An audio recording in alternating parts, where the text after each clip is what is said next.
Ito ang mainit na balita at trending ngayon sa mundo ng social media. Matapos ang matinding pahayag ni President Marcos. Is a professional liar. Parang jukebox yan eh. Kung ano yung hulog mo na, basta maghulog ka ng pera, kahit anong kantang gusto mo, kakantay niya. Nalalong nagpainit sa ulo ng mga Duterte at Morales supporters. Abay heto, at romesbak itong si Jonathan Morales. Nananawagan na magkaroon ng EDSA 3 para patalsikin ang Pangulo kung ibabasura ang investigasyon tungkol nga sa PIDEA leaks. Abudol po tayo. Wala pong politika o anuman dito. Ang ipaglaban po natin yung kapakanan po ng ating bansa. Naniniwala ako na gising na ang taong bayan. Kaya't hindi sila papayag na pupulutin tayo sa kangkungan. Dadalhin natin ito sa kalsada at ang taong bayan ang magpapasyang muli kung sino ang karapat-dapat na mamuno dito sa ating bansa. Ito hindi pa huli ang lahat eh. Alam ko marami sa inyo ang nakakakita at nakakaranas kung papaano tayo pinamamahalaan ng mga taong nasa impluwensya ng ipinagbabawal na gamot. Huwag tayo magbulag-bulagan. Alam ko marami na sa ating gising at mulat at nag-aantay lamang ng tamang pagkakataon. At ito ay malapit na. Ako mismo ang maghihikayat sa inyong lahat kapag binaliwala nila itong investigasyon na to. Sumagot naman si Attorney Larry Gadon. Anya, waste of time ang ginagawang hearing ni Senator Bato. Dagdag pa ni Gadon, sila itong nanghuhusga, kaya marapat lang na sila ang magpatunay. Sila ang magpa-drug test dahil sira na di umano ang mga ulo nila Morales at Duterte. Kaya naman, sagot ni Senator Bato sa mga kumukontra sa pagdinig ng PIDEA leaks, abay tuloy ang hearing. Mr. Morales, Yes, Your Honor. nakita ko sa isang interview mo na sinabi mo na ako raw ay hindi marunong mag-imbestiga. Am I correct? Yes, Your Honor. Yun po ay opinion ko bilang investigador dahil inaasahan ko po inimbita po ako rito as resource person. Alright. At mistula ako na ituring na akusado. I will have to respect your opinion, but my track record in investigating here in all public hearings will attest to it. Okay? Now, the second question. Sinabi mo sa isang interview na sayang ang binabayad ng taong bayan sa akin. Yun po yung opinion ko, Your Honor. Dahil doon sa nakikita kong takbo ng... Bakit sayang ang bayad? Your Honor. Kahit ako, ginagawa ko at tinutupad ko ang aking sinumpaan tungkulin bilang inyong senador at kine-question mo ba ang 15 milyong Pilipino na bumoto sa akin? Dahil sinabi mo, sayang ang binabayad nila sa akin. Your Honor, yun po yung opinion ko, gawa ng ako po ay isang investigador. Ang investigador po, nag-extract po ng information, nag-elicit po ng information upang makuha mismo yung yung ninanais dun sa subject matter. Kagaya po ng ginagawa natin ngayon. Ako po ay nagsasalita lang bilang sa aking opinion at bilang dun sa aking karanasan bilang isang investigador. Kapag ako po ay kaharap ng isang iniimbestigahan, sinisikap ko po na makuha ko yung sustansya na kinakailangan patungkol po doon sa hinahangad kong resulta. Ako po, hindi po kailanman na memersonal o kumakaladkad o naghuhusga sa pagkatao ng kahit na sino, lalo na yung mga naimbestigahan ko talagang mga kriminal. Yan ang opinion mo. Ito naman opinion ko. Okay. Meron akong kopya ng desisyon ng Civil Service Commission affirming the decision of PIDEA Director General Arturo Cacdac, finding you guilty of dishonesty, grave misconduct, and conduct prejudicial to the best interest of the service. The Civil Service Commission ruled that, and I quote, "It is undeniable, based on Morales' admission, that he concealed or distorted the truth about factual circumstance of the arrest of Chua and Miao. Morales' earlier statement that the arrest was a result of a lawful arrest and later, take note, retracted the same is telltale proof of dishonesty. His action, among others, of planting evidence is likewise an act of dishonesty because it is contrary to the fact that no illegal drugs were seized nor under the possession of the accused." Ang desisyon nito ng Civil Service Commission ay kinatigan ng Korte Suprema noong January 20, 2016. Doon po sa kaso na yun, ikaw mismo ang umamin na you have planted evidence. Paano ka namin ngayon paniniwalaan sa mga sinasabi mo? Hindi nakapagtataka, gawa-gawa mo din ang mga alleged leak documents. Ano po masasabi niyo, Mr. Morales? Your Honor, hindi ko po makita yung relevance ng sinasabi niyong desisyon ng Civil Service Commission. Ang pinag-uusapan po natin dito, Your Honor, I am, wait. I am testing your credibility, Mr. Morales. All right? You have string of cases filed against you, and one of these that I am mentioning right now is the decision of the Civil Service Commission, which was affirmed by the Supreme Court. All right? Your Honor, yung pong desisyon ng civil service na sinasabi nyo ay walang kaugnayan sa pinag-uusapan natin dito. Ang pinag-uusapan po natin dito ay yung investigasyon po na ginawa ko noong 2012. Bakit ka lumilihis ako mga tanong? Huwag kang lumihis. No, Your Honor, hindi po ako lumilihis. Sapagkat, ang pinag-uusapan po natin... Is it true that you planted evidence? Yes, Mr. Yeah, I just would like to remind you that you address your questions and everything to this chairman para hindi kayo magkapersonalan. Yes, Please Your Honor. address through that chairman para hindi masyado iinit yung Don't usapan evade niyo. my question, Mr. Morales. Continue. Is it true that you planted evidence? But according to the Civil Service Commission decision, and it was affirmed by the Supreme Court that you planted evidence. No, Your Honor. At yung... You mean to say that you disagree? Of course, you will disagree to with the decision of the Civil Service and the affirmation of the Supreme Court.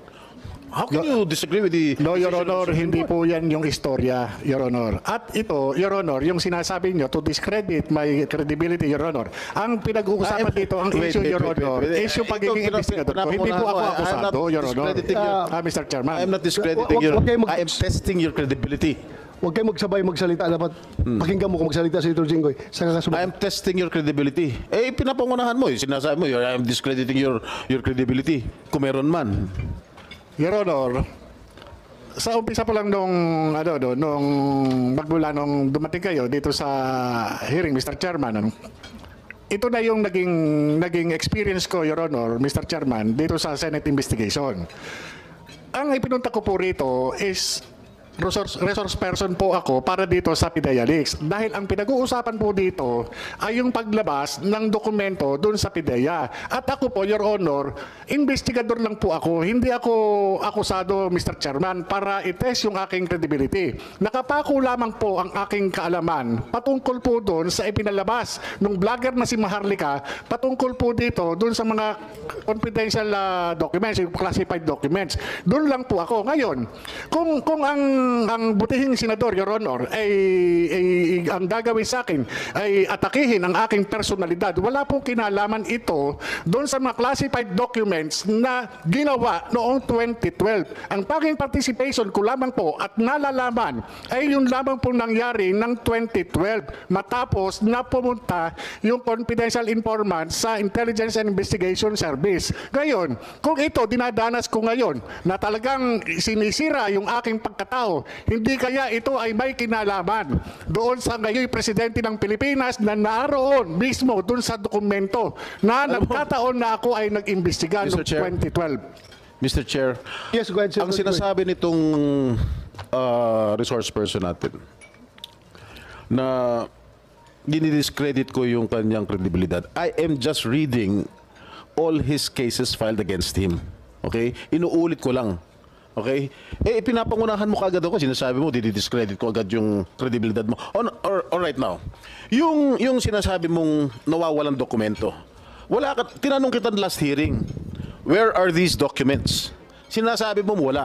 Tinanong pa kita kung sino yung confidential informant mo. Sinasabi mong hindi mo kilala. Anong klase kang resource person? Wala ka mang ebidensya. Oh, Your Honor. Ikaw ba paniniwalaan ka namin dito? Your Honor, Mr. Ganyan Chairman. ang mga sinasagot mo. Your Honor, Mr. Chairman. The classified documents na pinresenta po ng vlogger na si Maharlika na napasa kamay nitong committee na ito po yung personal ko na under oath po in-identify ko. Itong mga dokumento na ipinakita noon ni Senator Bato de la Rosa, ito po yung nagtataglay ng aking pangalan at pirma. At doon din po sa dokumento na yon ay in-identify ng PIDEA na sasakyan ng PIDEA, na mga kawani ng PIDEA yung mga nandun at opisyal na sasakyan ng PIDEA yung naandun. Your Honor, yung mismong dokumento nagpapatunay.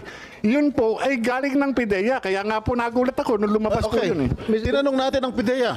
Kung galing sa PIDEA, ano sagot na? Meron bang PIDEA rito? General Lasso. Yes, Mr. Lasso. Tinanong I asked you during the last hearing if there is such an existing document. And what was your answer, Mr. Lasso? Your Honor, there are no such Oh, documents in PIDEA. Oh, sino nagsisinungaling? Sino nagsisinungaling? Di ba ikaw? Your Honor, hindi po ako sinungaling. Eh ano ka? Nagsasabi Liar. lang po ako ng totoo. You are a congenital liar. Base po doon sa aking personal na kaalaman noong 2012 bilang isang investigador. Senator Jingo, if I may. Your Honor.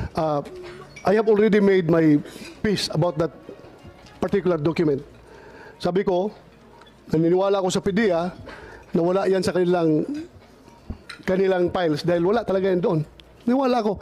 Pero ako ay naniniwala na yung papel na yan ay totoo. Based on my previous explanation. Andyan ng papel na yan. Ang tanong lang kung sino may hawak. Ako naniniwala ako. Based on everything that I have examined, nandyan yung papel na yan. Hindi lang alam kung sino may hawak ng papel na yan ngayon. Where is that alleged document? Where is Kasi ang nandito ngayon is photocopy? Soft copy lang. Soft copy na. So that is not authentic, Mr. Chair. Ha? That is not authentic. Well, if we define authenticity as to the material, yung hard copy, then maybe masabi natin hindi authentic. Pero ano bang ibang word for that authentic na makapagsabi na yung isang soft copy ay totoo, which ako mismo rule na talagang totoo yan as far as I'm concerned. Andyan yan, pero soft copy nga lang andyan. Existing document yan na hindi makita ngayon. Hindi yan gawa-gawa lang. Okay. Mr. Chair, can we administer the oath on retired General Santiago, please? Will the CONSEC administer the oath? Comsec.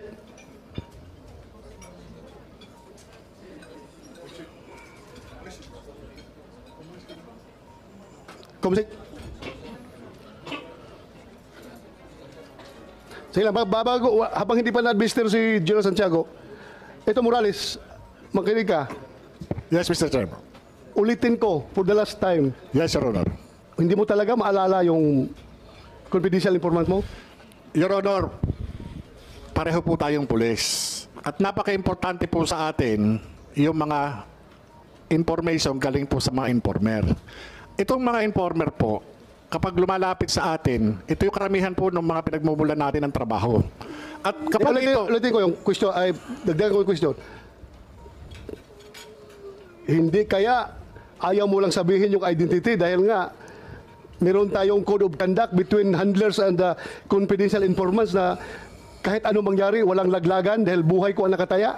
Hindi ba yan ang nasa isip mo? Ganoon na nga po, Your I'm Honor. not feeding, pero ako bilang operative, hindi ko talaga ilalaglag, pero ikaw, ewan ko, bakit? So, confirm mo na ayaw mong sabihin, alam mo. Ganoon na nga po, Your Honor. Oh, so, Mr. ganun Kasi pala. hindi po kakayanin ng konsensya ko, Your Honor. Kapag kami nangyaring masama doon sa confidential So, informant. ganito ngayon, at stake yung kredibilidad mo, dahil you are not testifying before this committee. Bakit hindi mo pa sabihin yung pangalan ng informant na yan? Otherwise, dudurugin ka talaga sa tao na masisira yung credibility mo dahil nga hindi mo masabi ang Your Honor. informant mo parang out of thin air. Lumabas yan dahil wala kang informant na matuturo. Your Honor. Mr. Chair, if I may first. Yes, Mr. Chair. go ahead, Senator Jinggoy. Maliwanag na maliwanag po, Mr. Chair, na itong ating resource person ay nagsisinungaling. Bakit? Unang tinanong ko sa kanya nung nakarang hearing kung sino yung confidential informant niya, ang sagot po niya sa akin o sa atin, hindi niya kilala. Ngayon po, nung tinanong niyo, siya, meron daw, pero baka masabit. Tama po ba ako? So, ibig sabihin, meron siyang confidential informant na ayaw niyang pangalanan. Ngunit nung nakarang hearing, sinabi niya sa atin lahat na hindi niya kilala. Eh, di talaga napakasinungaling nitong taong ito. Your Honor, Mr. Chairman, pwede sa Yeah. pa.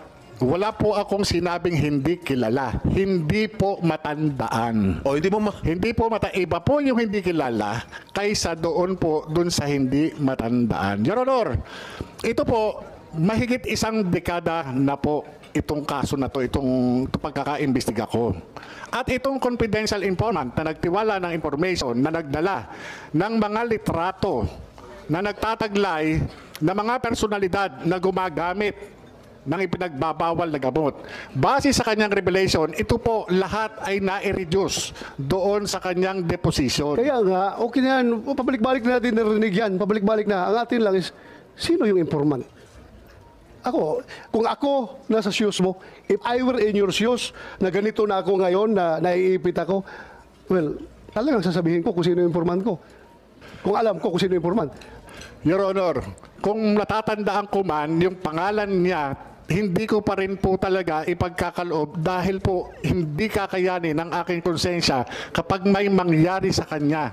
Your Honor, Well, I can give you the assurance that the Senate will protect him or her, kung sino man siya. Sige, huwag kang mag-alala. Sabihin mo, we will protect her. Hindi siya mapapano. Sabihin mo na pangalan. Your Honor, classic example na nga po yung ginagawa sa akin. Ako'y investigador lamang doon sa kaso. Hindi po ako akusado. Ngayon po ako po'y nakakaranas ng talagang sa aking pagkatao. Yung pakayang confidential informant. Ako nga po mismo, nano lang ako dito eh. Investigador lang ako, Your Honor. Tumanggap lamang po ako ng information. Andyan na tayo, Morales. Agent Morales, andyan na tayo sa sitwasyon na yan. Andito na lang tayo, lahat-lahat. Nangyari na yung mga dapat mangyari at hindi dapat mangyari. Pero your question is, your credibility is at stake here.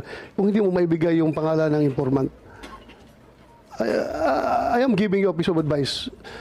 Sabihin mo na lang yung pangalan ng informant mo para hindi naman sabi na gawa mo lang yan.